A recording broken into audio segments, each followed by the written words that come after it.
Hey guys, thanks for joining me here on the Come Reason podcast. I just wanted to let you know that if you enjoy these shows, you can gain access to a lot of additional content by becoming a Come Reason Defender. With your tax-deductible gift of $25 a month, you'll be able to view exclusive videos, debates, and presentations, even by top scholars such as Dr. J.P. Moreland, Sean McDowell, J. Warner Wallace, Dr. Hugh Ross, and many, many more. Plus, our Defenders Library provides PowerPoint presentations and notes used to develop these podcasts. So check it out by logging on to the comereason.org/defenders page on the website and see all the benefits your support provides. And thank you for supporting Come Reason Ministries. Apologetics. A lot of people in the church are a little bit reticent to delve into the idea of learning how to defend their faith because they're worried that it can be heady, it can be intellectual exercises, and knowing all of these facts. However, there may be ways that we can defend our faith or even just simply share our faith using the arts, using creative means, both visual means as well as things like music or comics or other kinds of materials to bolster the ideas that Christianity represents. That's what we're going to be exploring today. I have a special guest, author and illustrator, Doug Powell, who's been doing this for many, many years now. And I hope you'll learn just what it means to be creative in our defense of the faith on this. Come, let us reason together.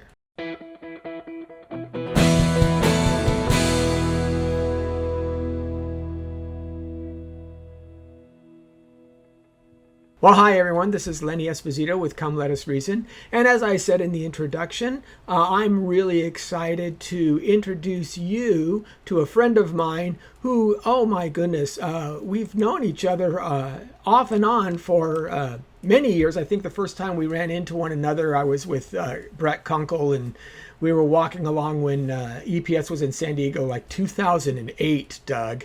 And of course, you know, you as a Biola alum and my associations with Biola go back at least 25 years. So all of those kind of come together. But this is the first time I get to sit down with you and actually talk about this topic. So I'm really excited about that. Why don't you, for our listeners, kind of introduce yourself, let them know kind of how your career has grown up in both the apologetics realm, but also as an author, a novelist, just a creative individual, and how you do kind of all of that together. So why don't you tell us a little bit more about it? Well, thanks for having me, Lenny. I couldn't remember. I knew we went back to ETS. I couldn't remember just which one. So there's been so many. I know. Yeah, I'm there every year. So yeah. I haven't made it the last couple of years because I've been teaching at a Bible college up in Cannon Beach, Oregon, that week, where I'll teach a week on biblical archaeology and doing some apologetics up there. It's kind of a gap year program they have, and that's just the slot they have for that topic. So I miss seeing everybody at ETS, but it's for good reason. So plus it's Cannon Beach. That place is beautiful. So let's see. My wife gets great amusement out of me trying to answer this question of what I do, because it depends on the day and the hour of the day. There's a lot of different things. And so, you know, you hinted there's a lot of things I do that are creative, and that runs through all my apologetics as well. That's just, I'm just wired to think of it that way. So my background goes back to I have a bachelor's of fine arts in graphic design. I've worked as a graphic designer and an art director on and off since graduating college. My main focus all through college wasn't getting a degree in graphic design. It was playing in bands. And so, you know, I was a budding songwriter and had a 4-track cassette machine where I was recording all these demos and stuff. And that led me to getting a recording contract a couple of years after college.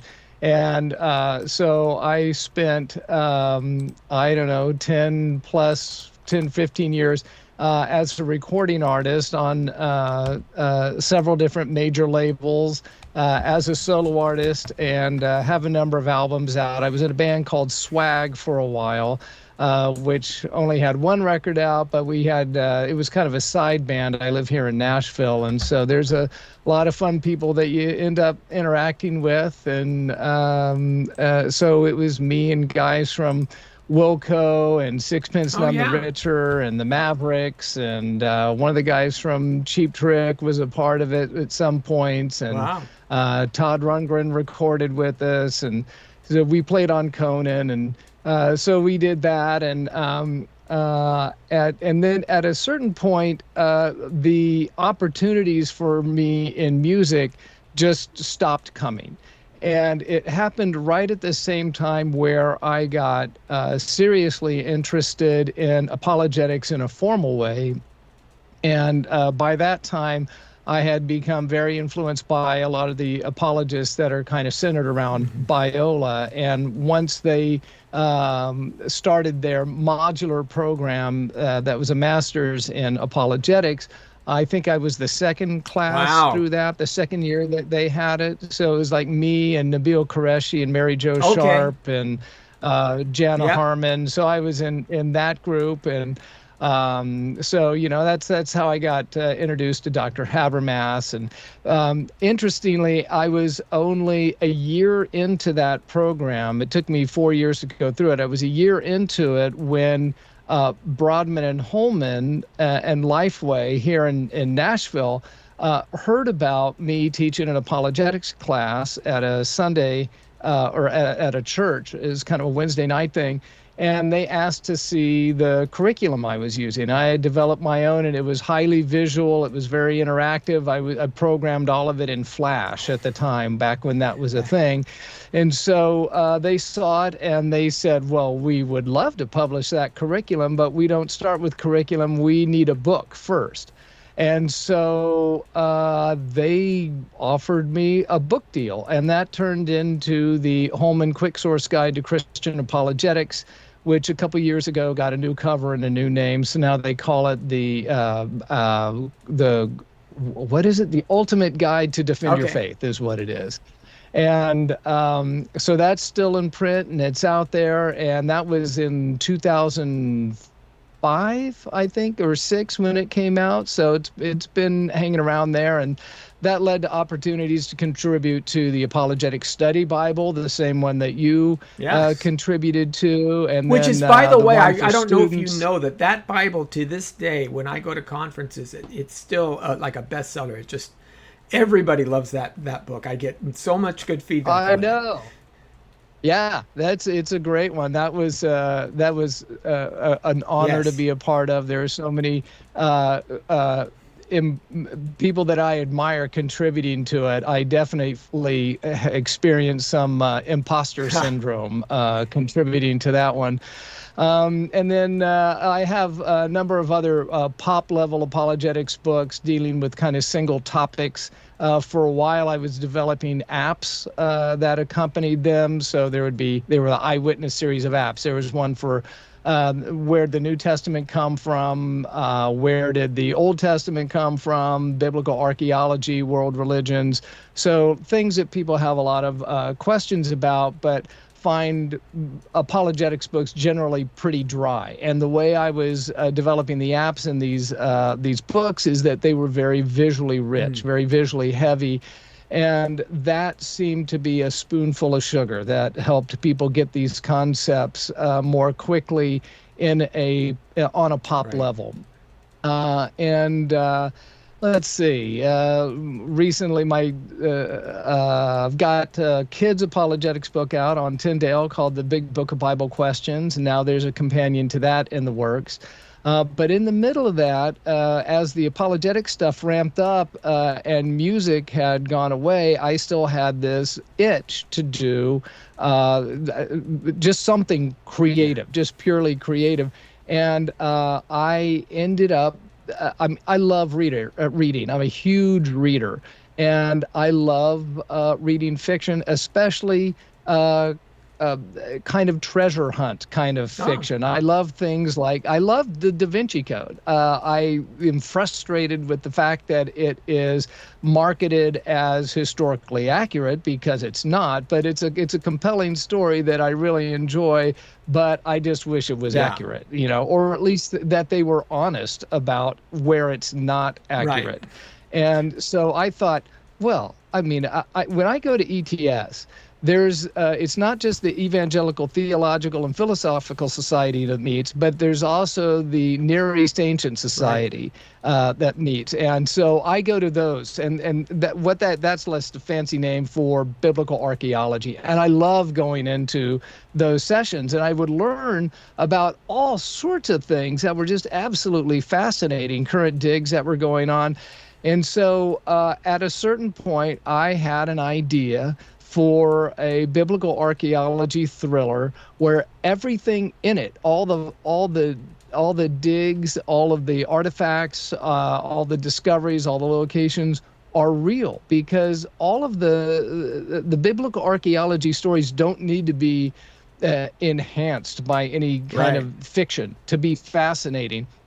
What they needed was a kind of a narrative thread that took all these individual beads and strung them together into a story. And so I have started doing that. And so now we're 4 books into that series and more on the way, and I'm having a blast doing that. Wow. So yes, that's quite a bit. Yeah, as you say, lots of different things. But I think it's interesting how you've approached this. And also I think it's interesting that you had folks like Broadman and Holman who originally, they got their antenna up. They're saying there's something different here about approaching these kind of intellectual questions or nerdy questions with a creative side, with a creative flair that brought them to you to begin with. So they obviously saw that there's a need here for people because, as you say, we sit upon a wealth of riches. We have Christianity. If people never looked into their past, they would be amazed at the depth and the richness of the history, of the archaeology, of the thought processes, and the real kind of gravity of evidence, the weight of the evidence that we have that all points in the same direction. It's not just one piece. It's like there's all these different threads that come together. And, it's almost like we have all these riches. We just got to get it out there somewhere. And we have to get people to really get excited about it. And I think that's one of the things that this kind of process can entail.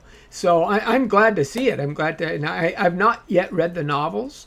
So I guess I have to do that, but you know how it is. You're in the majority, by the way. Well, yeah, but I mean, like I say, I am a little bit familiar with some of your other works, and it's all good stuff. So we will put links to everything. I'm sorry, I didn't mean to interrupt. One of the things that's interesting about the novels is discovering that in apologetics, most people who are interested in apologetics don't read novels. Yeah. But the people who do not read apologetics books have the same questions, and they still want the answers. They just glaze over when they start reading apologetics books. And if you ever want to see anything that's incredibly boring, read a book on biblical archaeology, because they take the most fascinating things and turn them unfascinating almost instantly. And so in the novels, I'm able to keep these things alive and vivid, or hopefully I can, and give people real archaeological stories and finds and evidence, but also Christian history. There's a lot of Muslim and Jewish history woven into it. There are traditions. You get a lot of exposure to the Talmud and also other Christian traditions like Eastern Orthodoxy, and there's Armenian Orthodoxy. There's so many things that are in the book that we don't usually get exposed to or wouldn't seek out that people find interesting nonetheless, and except that they get it in story form. And in the back of each of the books, there's an afterword that kind of explains what's true and what's not, so that you can figure it out. Right. But what surprises most people is about 99% of it is real. It's true. So exactly. And I remember when the Da Vinci Code came out, of course, if you were into apologetics, if you were doing apologetics in those days, everybody's antenna was up. Because, first of all, here is a novel based on the life of Jesus, or surrounding at least that as a plot point, and whether or not he was, quote, married, and whether or not, the Gospels were reliable. All of these issues were central to the storyline. Now, the book itself was fairly well written. Dan Brown made a page turner. Each chapter ended in kind of a cliffhanger, so you wanted to turn the page and read the next one. I thought that was interesting. Yeah, he used Holy Blood, Holy Grail as his kind of source material, which is in itself problematic, and that's another podcast to go into that. But here's one thing I do remember. It became so big that they wanted to do a movie option, and they got Ron Howard to direct, right, and Tom Hanks to star. Now that's a huge lineup right there. That's just you know that this is going to be a significant film. So you do what every apologist does. Well, I need to go and see this day one. So I know at least what I'm talking about when I talk about this. And we were waiting for the film to start. My wife and I were wandering through the Borders bookshop next door.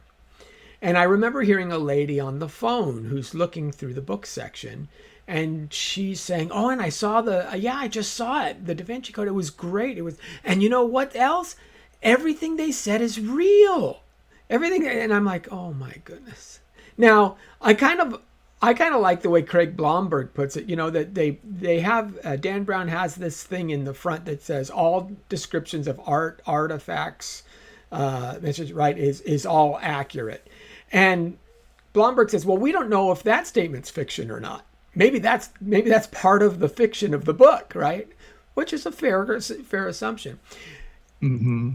When we started talking about this, a lot of people pushed back and said, well, why are you so worried about it? It's just a movie. I don't know if you heard any of those kinds of comments, but, it's just a film. And my response was, well, here's why I'm worried. It's because not tomorrow, but maybe in 6 months, maybe in a year, maybe in 5 years, someone is going to quote something. Did you know that there were more than 80 Gospels that were considered to be part of the New Testament before the councils decided that it was just these four? They're going to say that, and they're not going to remember the fact that they got it from the Da Vinci Code. They're going to say, I saw a documentary somewhere where some expert said, right? Not realizing that what they're doing is they're quoting fiction.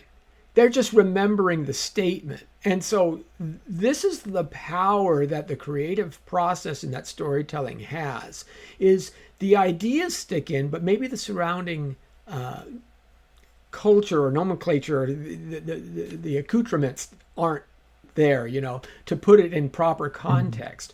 And we've always been a storytelling people, right? What was it that Plato said? I care not, let me control the ideas of the man who writes the songs for a society. I care not who then writes his laws. Because if you write the songs, that's where the people's passions are going to be. And so this is a really important segment to get people to feel and understand these kinds of things in the same way, as opposed to just, like you say, having these dry academic, esoteric exercises about them. So I think that's important. I agree. That was my whole rant right there. You just took all of it. Well, thanks, man. Sorry about that. So let's talk a little bit, and we can talk about archaeology as well. Because it is a fascinating topic. I just took a group, did a Footsteps of the Apostles tour, where we went through Turkey, Greece, and Rome. And so we saw Corinth, right? We saw Ephesus. We saw the Bema Seat, and got to be there. And you start to really see things in a new light. And some of these archaeological finds, matter of fact, I'm one of the things I'm doing right now is teaching through Jeremiah, and we have these bulla that Baruch, the scribe of Jeremiah, it has its name on it. And you start to say, it's got a fingerprint on even one corner. And you go, wow, it could be the fingerprint of the guy who we read about in Jeremiah 36. I mean, that's amazing. And when you understand that, it sings to you in a way that, say, reading, in Late Bronze 2, we understand that the potsherd shows this kind of right in the journals. It does make these things more real, doesn't it? Do you find that to be true? Mm-hmm. Oh yeah, it's the corroboration behind it. I mean, what you mentioned is a fascinating corroboration, and yet it's incredibly minor. But what it does is it reinforces that even in the small details that the Bible is presenting history, not legend, that this stuff really happened. They were real people. It's like truth you can touch. There's a tactile element to it. And the whole reason I got into kind of applying an aesthetic approach to my apologetics is because as I read apologetics, when something tangible was discussed, I found myself stopping and going and looking it up, and I wanted to see it. I wanted to get as close to being able to touch as I possibly could. And so many of the books didn't include anything like that. They would just say, here's the thing, and here's what it means. And that was fascinating enough, but that's the distinctive of that book that I wrote for Brahman and Holman is that it was full of the pictures. I didn't just talk about it. Here's the picture of it, and here's where you can go see it today. When you're in this museum, here's where it is, and that's one of the things that I've gotten a lot of positive feedback about is just you can see the stuff. There is so much, in the case of biblical archaeology, when you try to talk about the most important things in biblical archaeology, if you ask 10 different archaeologists what they would show, what the 10 most important things they consider is, you get 10 different answers a lot of times. So you almost have to pick the ones that are most interesting to you and talk about that. And that's because there's so many of them, not because there's so few. It's a pretty overwhelming discipline to get into. Now, when was your archaeology book published? You're talking about the novel or the eyewitness book? That would have been 2010 or so, around then. So it was prior to finding Hezekiah's latrine.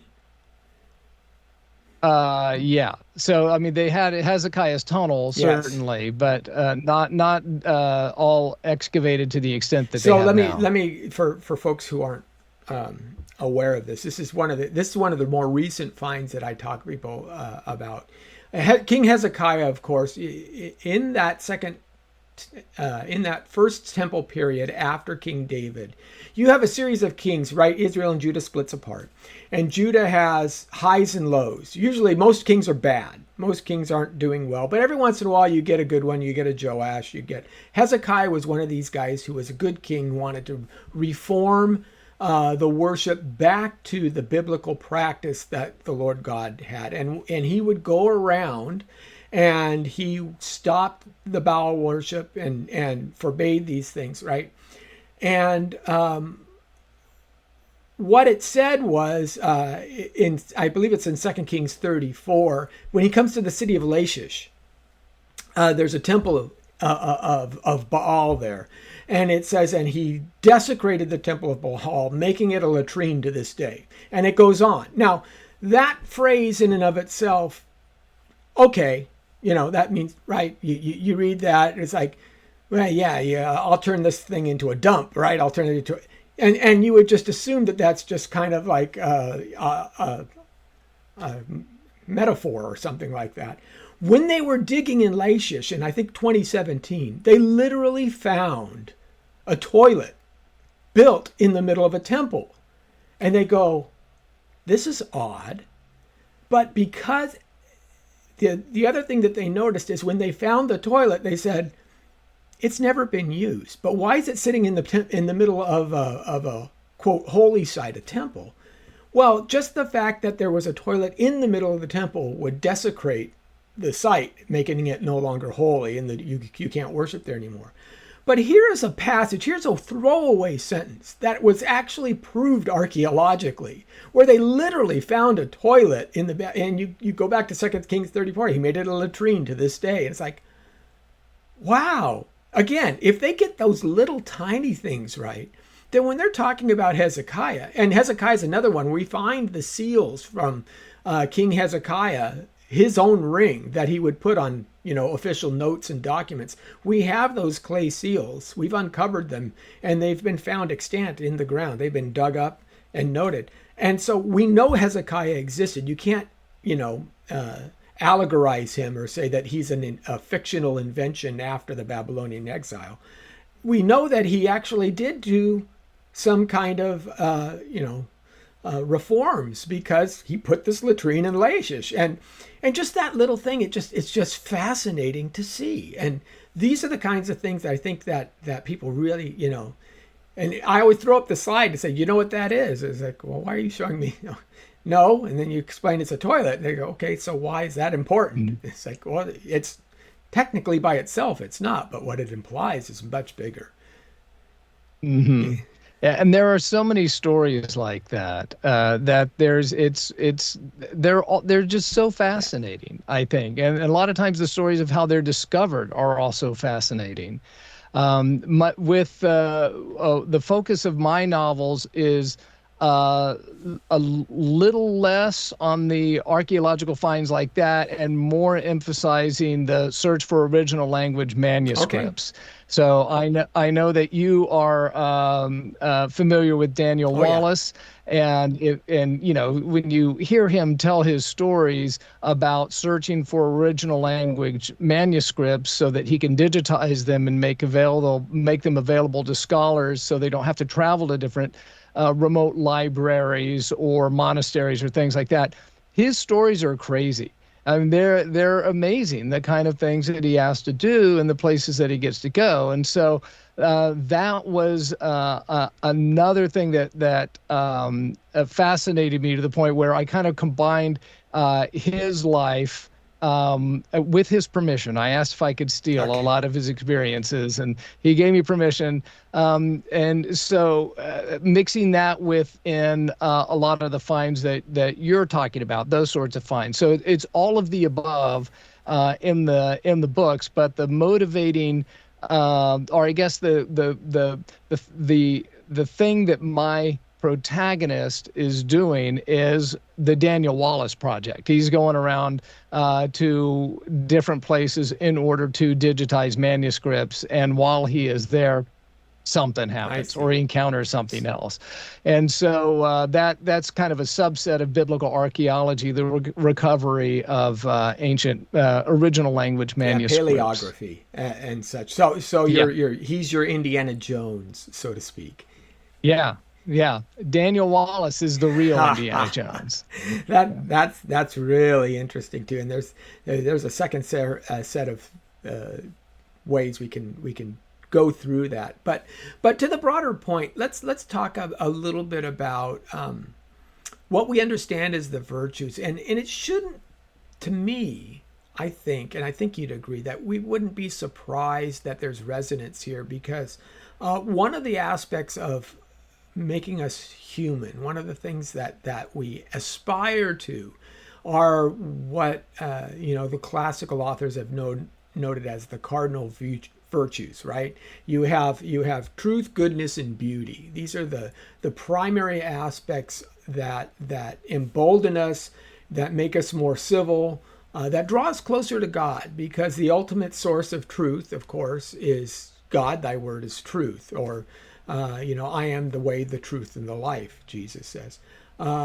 He is obviously goodness, right? He is the moral center. He is the one from whom all morality flows.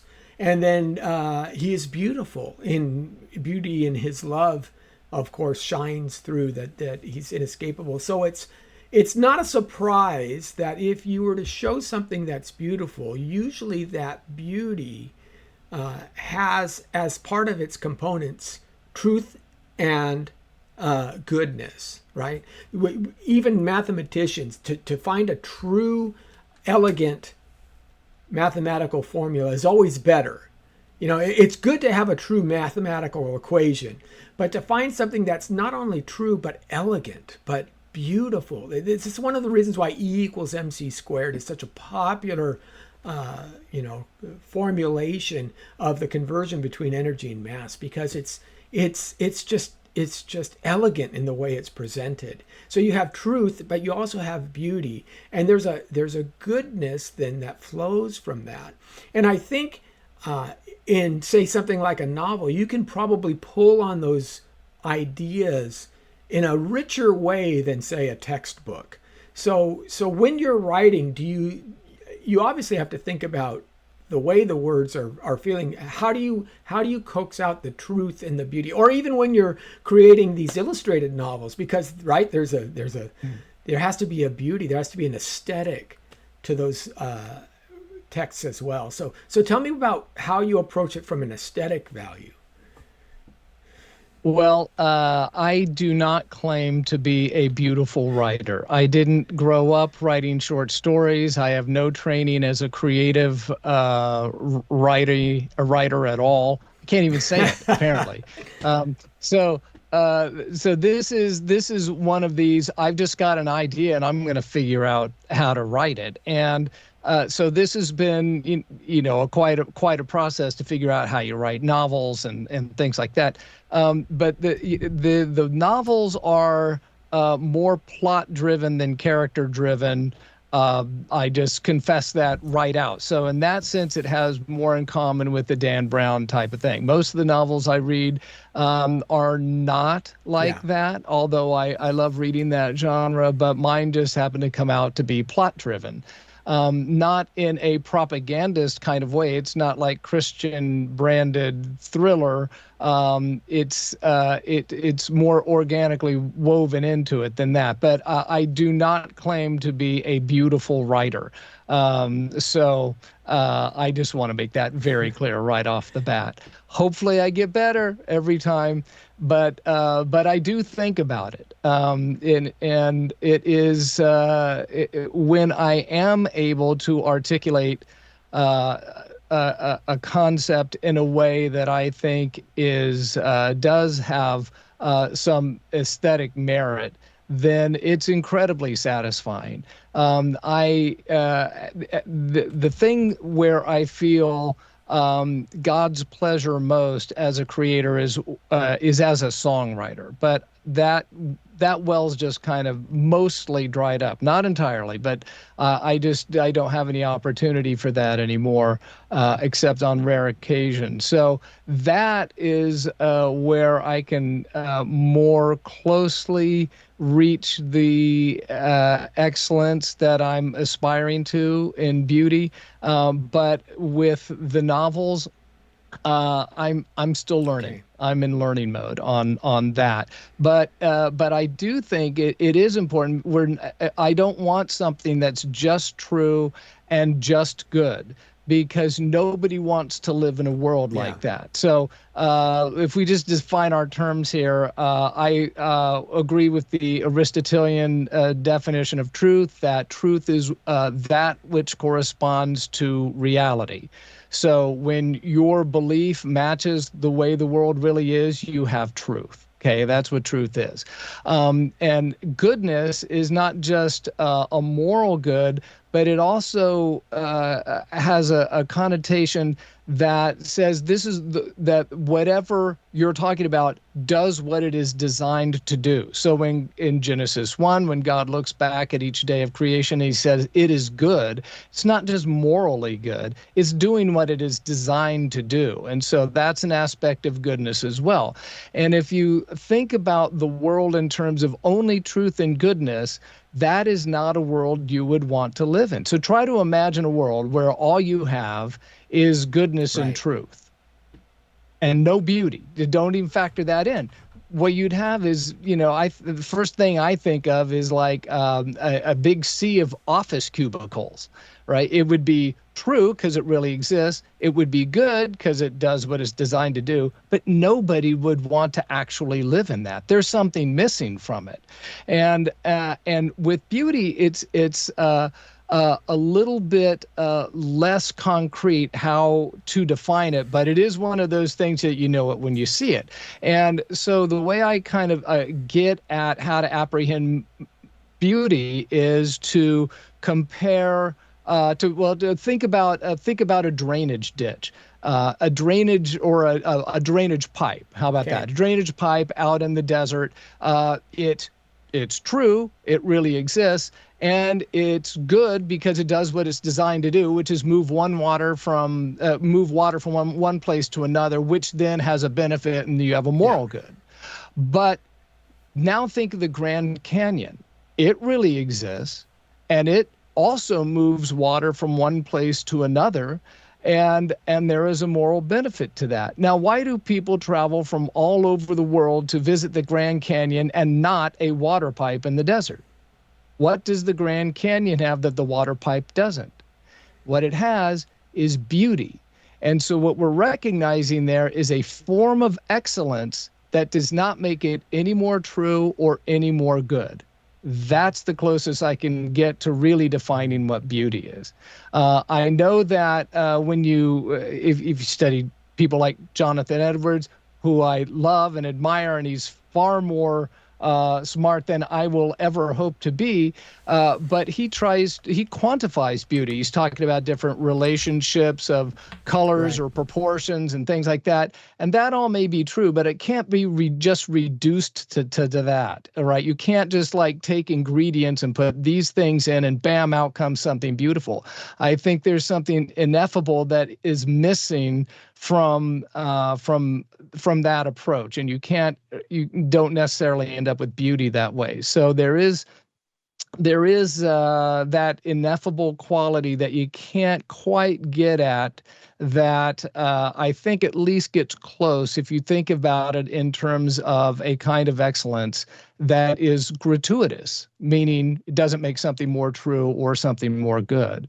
And so to include that into a story is something that I always aspire to do, but it shows up in different ways. The story is going to start to drive itself at some point, and sometimes you discover it in unexpected places that it starts to include itself. And so I don't know if that gets at exactly what you were talking about or not, but I do think about it, absolutely. Yeah, Roger Scruton, the philosopher who, his book, A Very Short Introduction, right? Beauty, A Very Short Introduction, does a very good job in talking about why beauty is important. And part of what beauty accomplishes is sometimes it's not just being ornate or exceptional in the sense of unique. Sometimes what being beautiful is fitting within the framework of the surrounding area. So Scruton's very strong on architectural aspects, and he's thought that the 20th century in which he lived had really gone astray. They took all these nice little English hamlets and they started sticking these, 20th century cubicle kind of gray-faced concrete structures who maybe they had an interesting geometry within themselves, but they just didn't fit the block. They were an eyesore because they broke the visual aesthetic of the entirety. And I think that's another aspect that we talk about, even when we talk about sharing our faith. One of the reasons why we say Christianity is beautiful is because it's not ad hoc. You don't have to say, well, in this case, this part of Christianity doesn't work, or in that case, that part of Christianity doesn't work.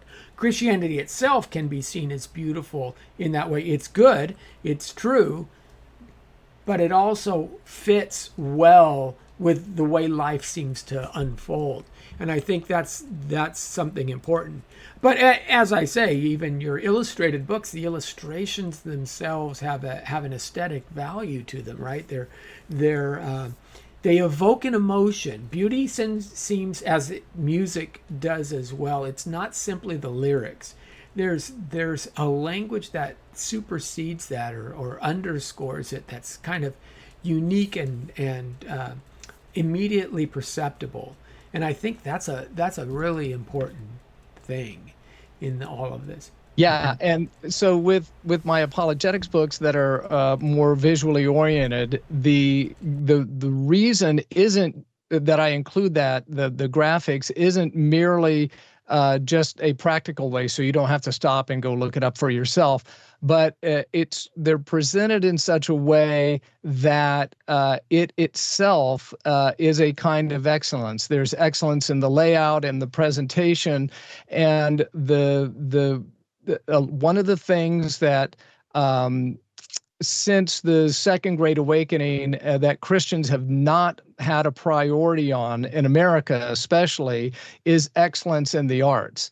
It has taken a back seat and turned the arts more into just a propaganda, Christian propaganda, basically, so that a lot of Christian art started copying what was popular in the culture in order to kind of steal that market. Right. Instead of being the leaders, they became the followers. And as Schaeffer called it, the Christian ghetto, because you're not engaging culture, you're creating a parallel culture at that point that just it takes the secular culture and takes all the bad stuff out and then imitates it. So it's like, culture light at that point. It's like the Diet Coke of the arts.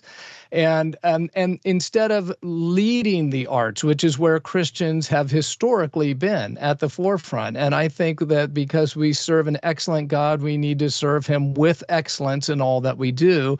And that especially applies to the arts. It applies to everything, but the place where we really have fallen short in recent times has been the arts. And so that's why I try to, there's a way of kind of trying to reclaim that position of excellence through those layouts and the kind of ways that it's presented. Let me ask you a question on this, because I think this is a really interesting point that you're making.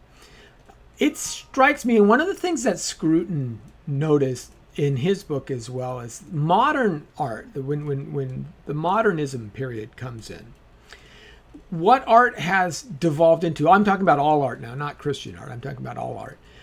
He noted that it's devolved into shock value. Art used to surprise, but the point of good art being good art is that it makes you aspire to those virtues that give you the ability to become more human, to reflect the imago Dei more closely. Those aspects of your character that you want to enhance, right? C.S. Lewis would say, we aren't just our bellies, that we grow in our chests, so to speak, and enhance that. And as I say, today, what you see in art seems to be a movement toward only the vulgar and that which you would disdain because it's shocking, because it's easy to get a rise out of people. So we're not aspiring, even a disturbing work, say like The Scream, right? Scream, and you look at that picture, it still tells you something about the human condition. If you read Dante's Inferno, you learn by contrast that you don't want to go there. those kinds of things. So even the disturbing images of the past were disturbing so that you could aspire to be better. And we don't do that today.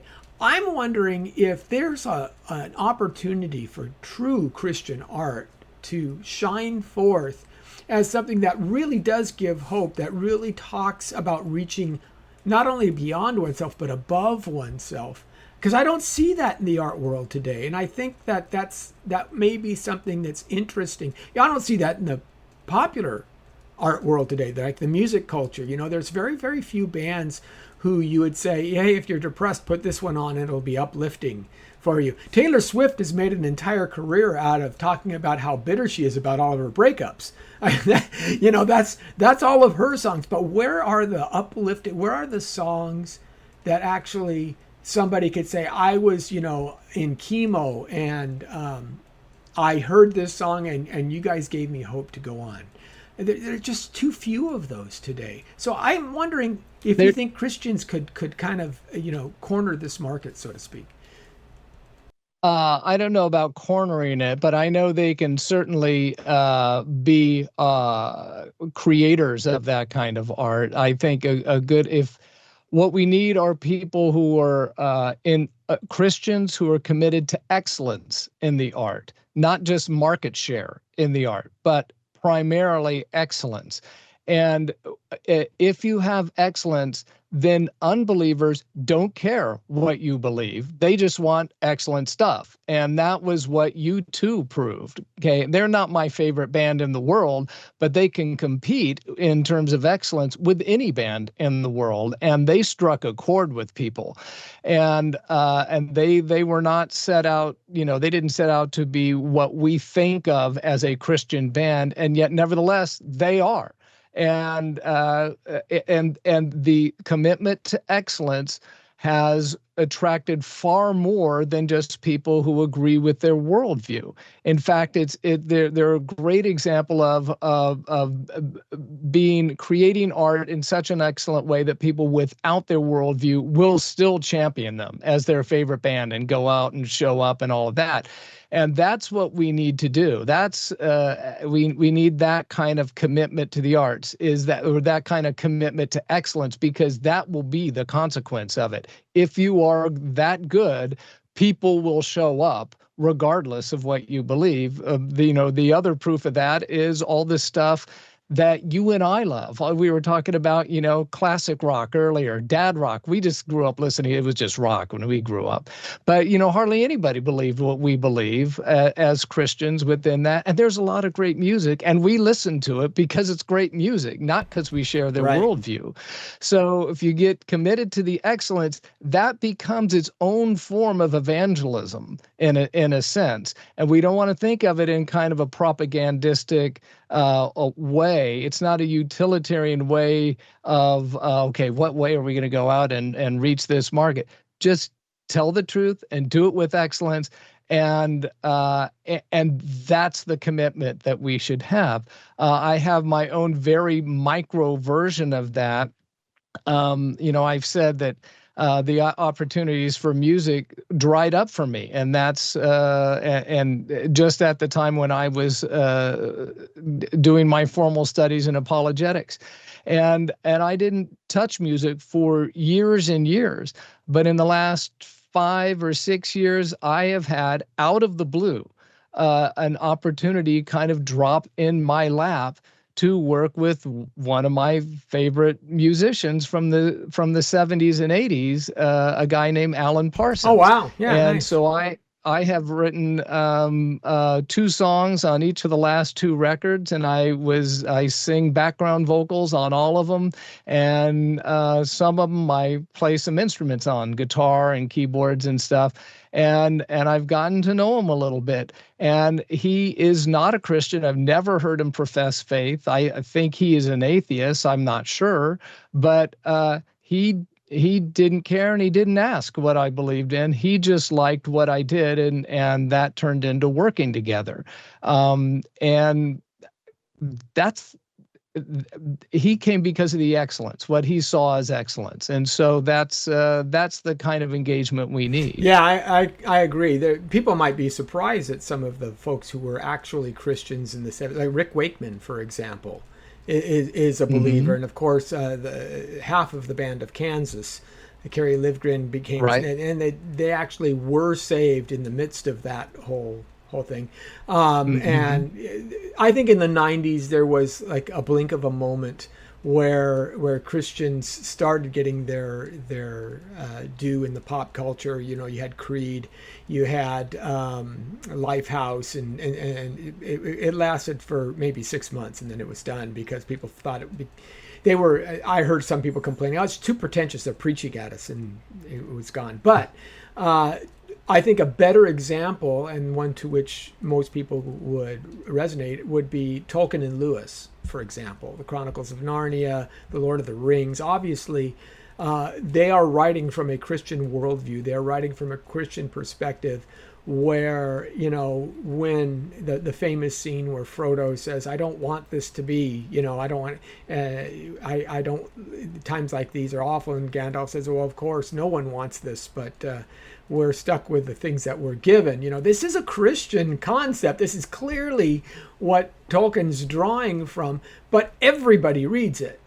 Now, I think that's partially why the Amazon series is struggling so mightily, is because they've lost, they don't understand the undercurrent that brought that story together. They don't have that Christian ethos powering the motivations of the characters in the current version, and that's why I think it's flailing.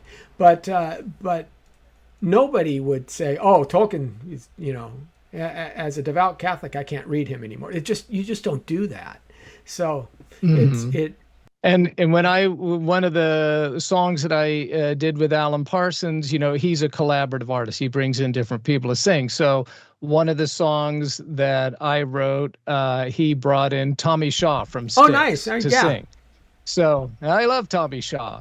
I don't know anything about what Tommy Shaw believes, but he doesn't know anything about what I believe. What he knew was that he liked the song and he wanted to come sing it. And so that's all that was required is the excellence. And so it had a reach far beyond that, which it would have had if it was like branded as a Christian thing and it was just trying to become the Christian Alan Parsons or something like that. Yeah, this whole, you know, as you put it, the Christian doppelganger of whatever is popular.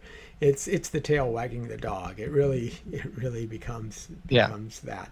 Okay, so where do you think the confluence between faith and creativity is going? Where is it easier now for Christians, aspiring Christian artists, to get their stuff out there, or is it harder? I mean, we have all these social media channels so that everybody can be a publisher, but at the same time, there's so much noise in the channel since there's so many, right? Spotify and all these different ways that you can access the same kind of content. In some ways, if you were able to get onto the radio in the 70s or 80s, that was all that you really needed. At least you had that initial push, right? I remember, folks like Pat Benatar would say that because we cut a music video, then MTV launched. It really made us, because there weren't a whole lot of music videos, and so MTV put us in heavy rotation. They had to. They needed the airplay. They needed the differentiation. So we had the content. They played it, and all of a sudden, boom, we're superstars. Is that harder or easier now? It's easier to get your stuff kind of out there, put it on YouTube, but it's not necessarily easier to get it noticed. So where do you think this sits for the young Christian artist, writer, or, you know, their self-publishing options? Is, you know, how do you see it as a creative person today versus what folks faced back 20, 30 years ago? Well, I got my first record deal in 1990, and my first record came out in 95.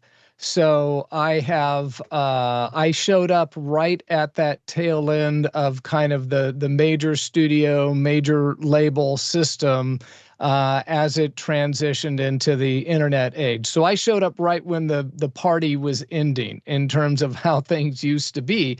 So I've seen it on both sides, and the the way I think you described it pretty well. The good thing about the way it used to be is that everything was so expensive. Studio time, and the price of publishing a book and making a movie, all that stuff is so expensive that you could never fund it yourself. You had to first demonstrate to somebody who could back you and demonstrate the worth of what you had and the excellence of what you had. And if you could convince somebody to spend $1,500 a day to make a record for 6 or 8 weeks, then they had so much skin in the game that they were going to turn their machine to promoting it. And they were the ones who were the experts in promoting it. Right. And so the democratization of technology that gives everybody access to this high quality ability, or the ability to create high quality content, turns into exactly what you said. There's a lot of noise, but there's no quality control because anybody can make it. So now you have really well-made mediocre or bad art versus far less art that was a higher quality because it was just prohibitively expensive to actually produce and get out there. But along with the technological democratization for creatives that we've seen in the last 20 years, what it does is it puts the creatives in the position of having to do the publicity and the marketing and all the business side. And that's not what they are good at. Okay, as much as artists talk about how it's a pain to work with movie studios or record companies or whatever, they were set up to be the distributors and publicizers of the art, and that was great because artists couldn't do it. What those companies couldn't do is create the content. And so it was a symbiotic relationship. Now all that stuff that artists are no good at is put onto the artist, and so it makes it much more difficult. It's easier to create the art in a high quality way if you can do it, but it's far harder to get it out there because A, there's a whole lot of noise, and B, you're probably not good at doing that anyway. So it's a give and take. So, for the price of 1 day's worth of studio time, when I made my first record, I could go buy a MacBook Pro that can essentially do everything that I did in the studio paying $15. I could have bought, 60 MacBook Pros for the price of the studio time. Right. Exactly. So it's amazing. It is. And sometimes we rely on the automation to do it for us. I mean, people are relying on the cakewalks and these other kind of automated tools but what happens is you don't get things that are truly excellent. You don't get things that are right up here. You get middle of the road okay. And we've seen, I think, a lot of that, especially in our music. I mean, who's the next Eddie Van Halen? We don't have guitar heroes anymore. We don't have drum heroes anymore. Those musicians who just are more phenomenal, they don't rise to the top. Everybody's, that's an okay song, but that seems to be where it is. I think another thing that plagues us in this, and is from the audience perspective, is we are losing our shared cultural reference. So, for example, if you grew up in the way the dark days before, say, cable television, you had basically 3 channels from which to watch, maybe a couple of other independent ones locally.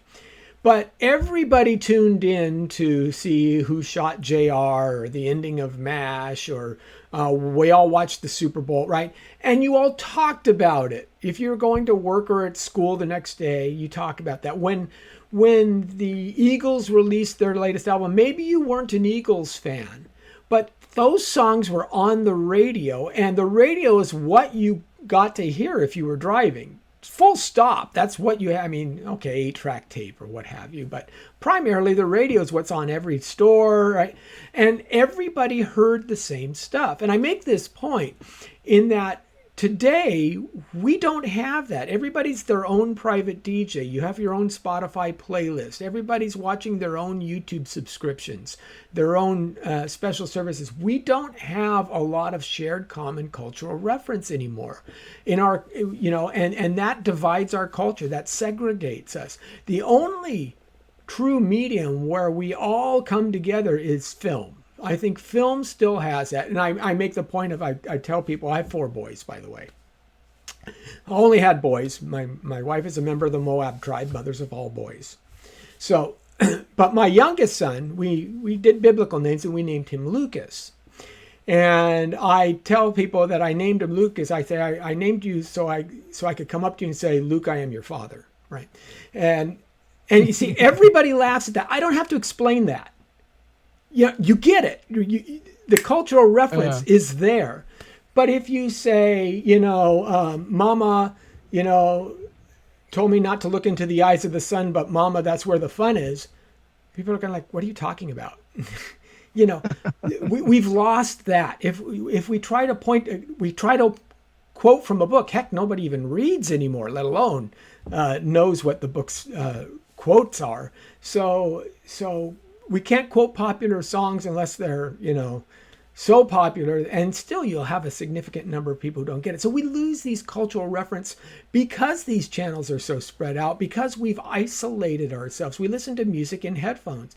I try to explain to kids, when you knew that your favorite artist had a new record coming out, you would ride your bike down to the record shop, right? You'd grab that 12-inch vinyl, you'd go home and you'd put your headphones on, or you'd turn up the stereo, and you'd do nothing else but listen to that record. You would immerse yourself in it. You'd read the album notes, you'd check out the art on the cover, and you'd do nothing else. Today, he's got a new, while I'm doing my homework, I'll just stream it. And it's you just lose something there. There's a value and a communicative ideology, I think, that we miss.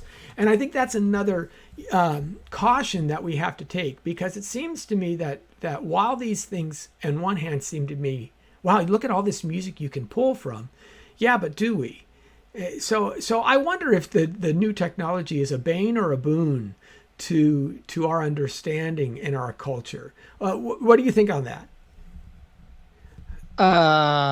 Boy, I think there's probably good and bad to both of it in terms of the bane and boon, and that's probably true of every single technology Absolutely. that's ever been out there. So I remember hearing Todd Rundgren talk about how we're in a time now where music is reverting back to what it has always been historically, which is a service, not a product. It's only been with the invention of the really the LP or the 78, probably going back that far, that music got turned into a product. So we lived through several decades there where music was a product, and now with streaming, it's reverting back to a service. Because before it was a product, before you had recorded music, if you wanted to hear it, you had to play it, or you had to have somebody come play it.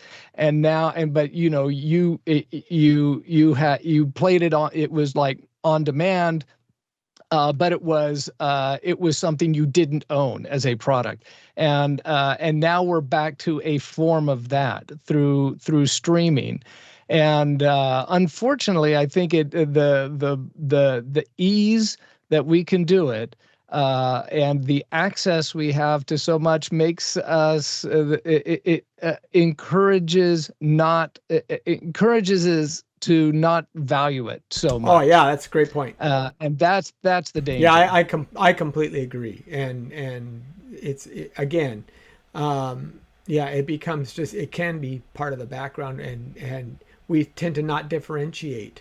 Oh, I'm sorry. No, just the true artist from the commercial, moneymaker, pop star, so to speak. The folks are going to be who are actually adding to the art itself versus those who are just, turning a quick buck, so to speak. Yeah. Interestingly, my son is a guitar player for a band called Soccer Mommy, and they're doing very well in the indie world, and they're about to release their next record. And the record's been done since the first of the year, and you'd think that, well, they could just release that at any time, so it could, go on to the streaming services. But they had to wait until October, because in the indie world, it is far more common to still want a physical copy. And there are so few record pressing plants now that you have to get your date of pressing like 6 months in advance. Wow. And that's what determines the release date of the record. So their record's been done, for at least 6 months. And then it comes out in November now. And then they'll start touring it in heavily early next year. So the process becomes really long at this point, but there is still a desire for actual physical copies. Ironically, that's not how the fans who buy the records will listen to the records. Right. They still stream it to hear it, but they actually have something to hold. They've got a product to hold. Yeah, and that's my son is also he's currently touring the UK. They're supporting Niles Horan on his tour, and so they just did a U.S. tour, and he's been all over the place. But it is the merch that now, because you don't make royalties off the songs anymore. Spotify pays nothing, So how musicians make it, you have to sell something. The T-shirts, the sweatshirts, the cups, and the albums, the vinyl. So yeah. When that first Alan Parsons thing that I was on came out, the day it came out, I found one of my songs and I put it on Spotify and I hit repeat and I let it roll all weekend, thinking that I was like really ratcheting up the plays. And then I found a Spotify royalty calculator, and it's like 0.0002 cents per play that then I divide with the two other writers on the song. And it turns out that it costs me more in electricity to stream the song than royalties I make from the song. So I lose money listening to my own music on Spotify. That's right. I often make the joke that every August 1st, Lee Greenwood is anxiously sitting by his mailbox because of all the royalties for I'm Proud to Be an American on 4th of July will finally hit him in the one time a year that he'll actually make money on this song. That's right. Okay, well, thanks so much for all of the time, Doug. Anything else that you'd love to talk to our audience about, or anything that we've missed in this whole endeavor? No, I don't think so. That was pretty fun. We covered a lot of territory. Yeah. So again, if you want to learn more about Doug, dougpowell.com. And the link will be below. We'll put links to the different books that we had mentioned as well in the description. And love to hear your comments. Are you interested in more Christian art? We know that The Chosen, for example, has had a really good run in terms of crowdsourcing first and making a big splash. And now they're doing their full 7 seasons. It's become a thing. So how do you understand Christianity in the arts, and how can Christian artists use their skills and their talents to further the gospel? Let us know in the comments. Until next time. And Doug, thank you so much for your time to talk. Always a pleasure. And I hopefully will get up to Oregon soon. I plan on actually trying to do a conference up that way. So I'd love to talk to you about that. Oh, that'd be super fun. Right. Talk to you soon. Thanks for having me. Bye.